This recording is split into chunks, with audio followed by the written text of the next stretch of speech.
So the last concept we're going to look at here is ordered pairs. And we know an ordered pair is the location on a coordinate graph, or coordinate plane. So I want to remind you that our ordered pairs are always x first and then the y value. So the first part is at the top here is we're going to name the point. So we have to find a point and name it. I want to remind you this is the x-axis. Here's our 0 right in the middle. That's also called our origin. And here's our y-axis. Our y-axis goes up and down. So anything above the 0 on the y is positive and anything below is negative, and those are marked. So let's go ahead and let's find point B.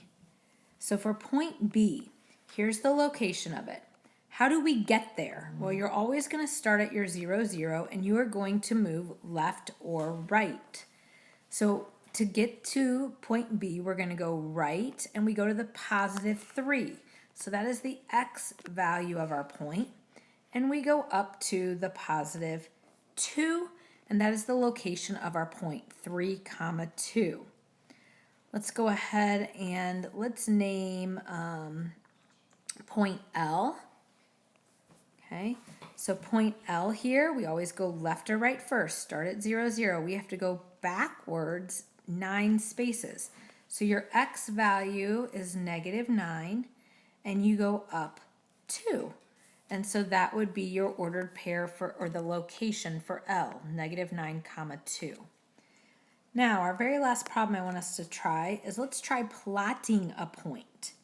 So let's try point S. Let's see if we can plot point S. It says -9, -4. Remember, it's x, y. So I'm going to start at 0, 0. I'm going to go backwards to the -9, and I'm going to go down to the -4. 1, 2, 3, 4.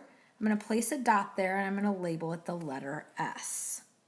So I'm asking for you to complete 5 more.